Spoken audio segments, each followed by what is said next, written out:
to the Project Chaos Esports October Invasion. Hello world, and let's get into the game. And this man is on a mission, this man is on a push, and look at that army lead right now, ×3. This is gonna be so hard for James Baxter to come back on.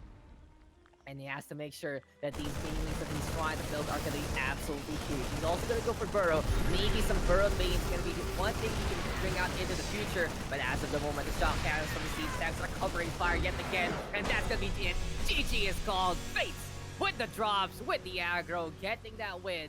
I love what he did.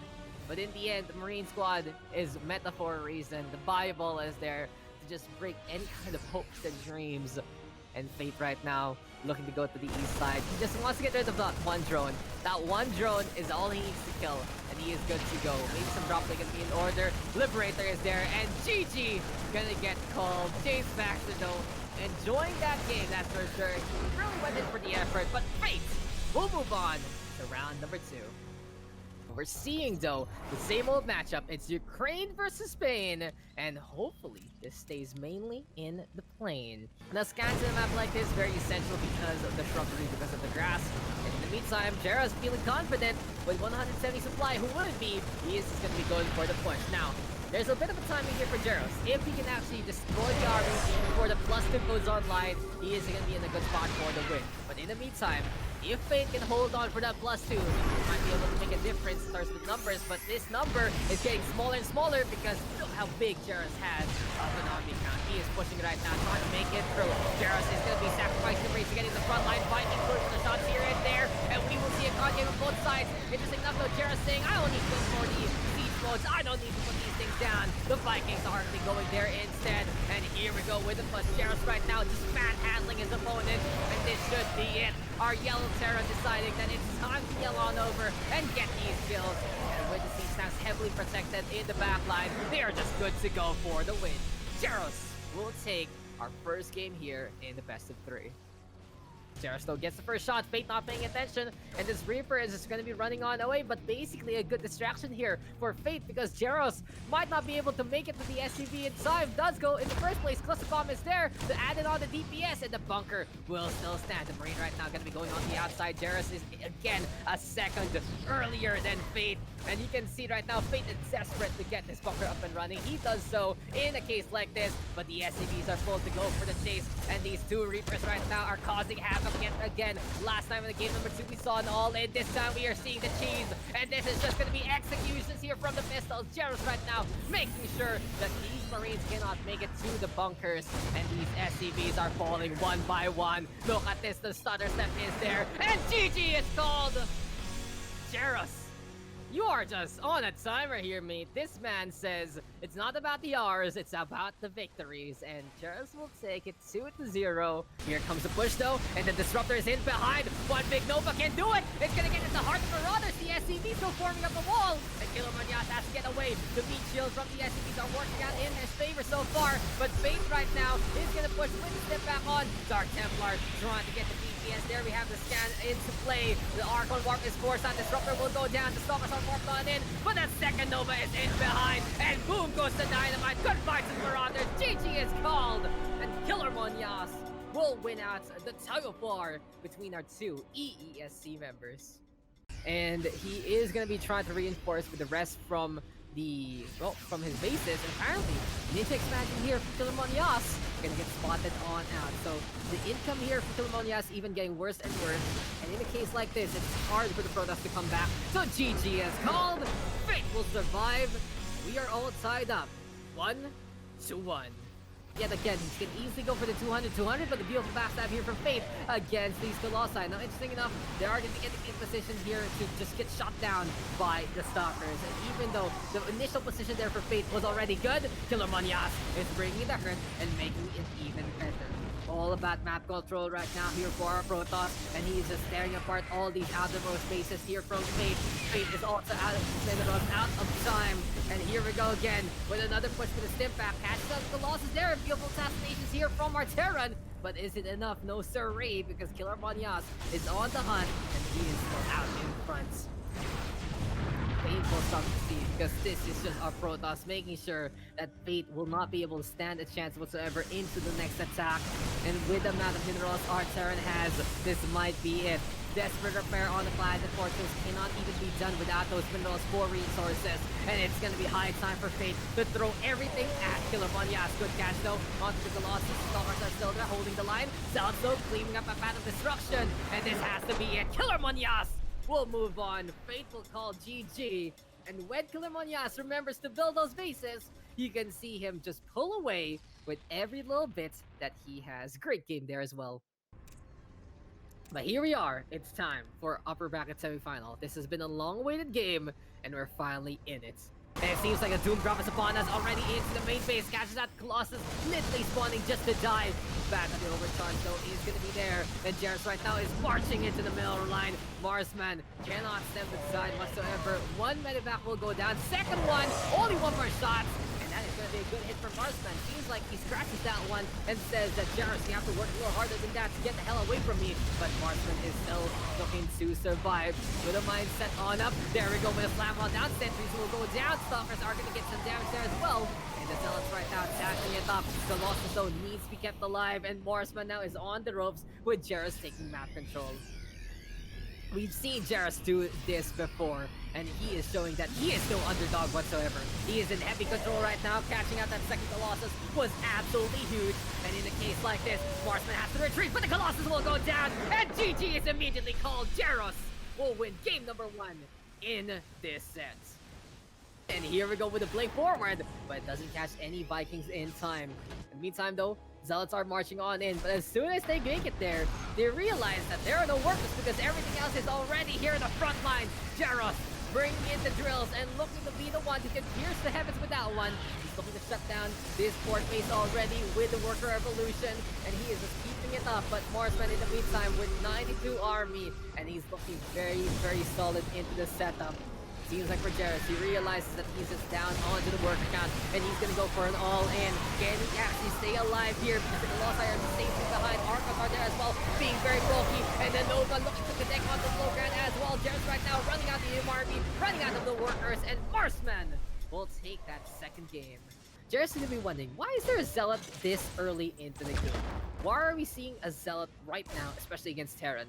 Well, the Stalker will answer that question immediately because Marsman is already knocking on his opponent's door, and Jairus in the meantime still setting up that bunker. So it's all about timings here, and it seems like Marsman is the one who gets the angle in the first place.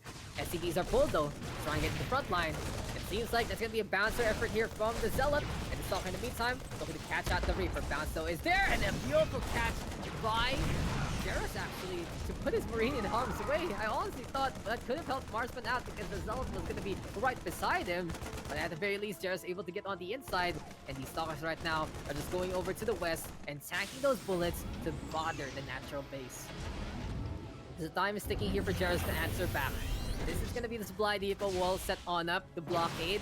But with all of these Stalkers right now, you can already tell that they can bust through down this building very, very quickly. Also, Jairus going for the Hellion, but it was just gonna take all those Stalkers in the first place, and SCVs are pulled right now. Jairus is on the ropes. Marsman in the meantime making this a quick and clean game if he can actually win it out. But he has to be very careful, and the Marine will go down. The Hellion and the Marine still going to be in behind, but this is just too many Stalkers to handle, and Jairus will call GG. Marsman will take the series 2-1. And Jairus given a taste of his own medicine. He won out. No extra with the mine's gonna be in his favor so far, but with the amount of Marines and Marauders he's bringing, I don't think it really matters because Killer Monyas losing out a big number of his army again. Stalkers do go down. Here we go again with the Warp Cycle. Sees the Artosis pylon, and goodbye to production. Goodbye to whatever you want to do, Mr. Killer Monyas, because Jairus is knocking your doorstep and looking to shut everything down. Nova also gonna get avoided. The Vikings right now facing off against the Stalkers. There we go with drop micro though. Yet again here from Jairus, really saving the day for his units. And it really is just Jairus in complete control of this game. 67 army versus 20. Another base getting hampered, gonna get taken down. And this is just high time for Jairus to move on in with a 1-0 lead. Killer Monyas will call GG, and Jairus will take the first game here in the lower bracket final. And this is absolute desperation time here from Killer Monyas. But Jairus is knocking on the doorstep of the grand finals. He's knocking to make sure that someone is going to be calling home, and it will be him looking to meet up with Marsman yet again. Killermanias in the meantime trying to defend with the Immortal. But it really goes to show, when you let your opponent do what they want and you can still answer back, you already have your own plan, you already have your own actions, and this is gonna be it. Jaros forming up the Concave. Charge slots now into the fray. Medivacs keeping the healing. Reinforcements gonna be arriving. Battery overcharge is there. Does he try and survive? But it doesn't matter because we hear the shot cannon singing on this one. And Killer Monias will call it GG. Jaros defending, Jaros attacking, and Jaros moving on to the grand finals with a 2-0 sweep against Killer Monias. And here we are, grand finals time.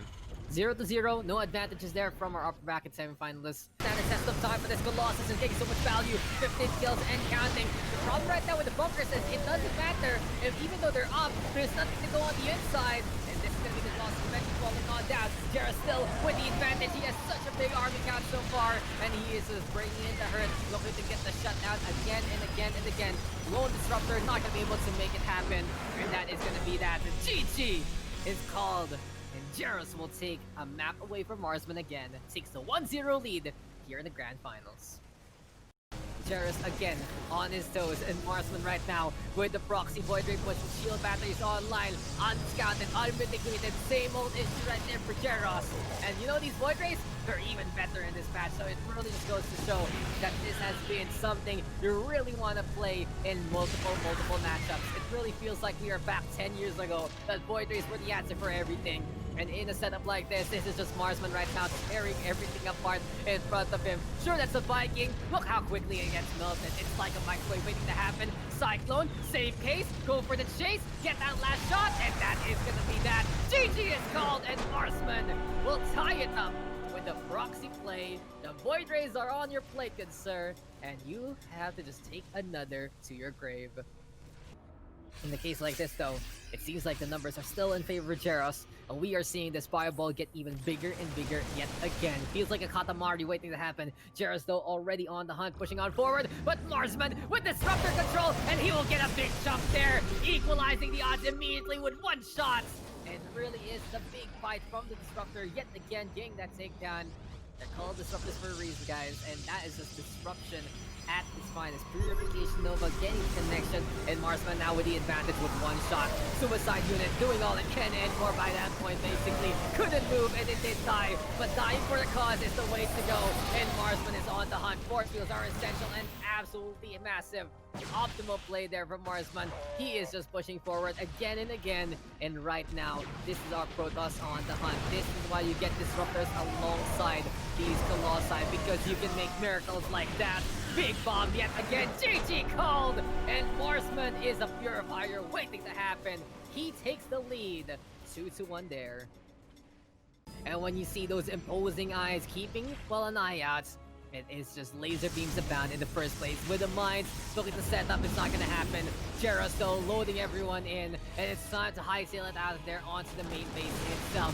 Drop one down is there. With the mine gonna be into the mix. We see the Marines and Marauders right now trying to bring in the DPS. And where did the SCVs go? They completely disappeared after everything is all said and done. Seems like we might have backfallen out, but the drops are gonna be pretty good here from the side of Jaros. Interference Matrix now minimizing the DPS from the Claw side. They can't shoot whatsoever, and this forces a good number of wipe cycles here from Marsman. Raven will go down, but here we go again. Jaros trying to go around and around and around, and it seems like an SCV is dealing with a pylon there, and then Force Field so gonna be in play. Jaros right now gonna get caught this time, and Marsman with the blink forward. Seems like the step back adrenaline is not gonna be there whatsoever anymore, and GG is called. The defense holds on. Marsman is your October Invasion champion, and he holds against the drops, he holds against the defending champion, and he will take the 35 euros in our €50 prize pool.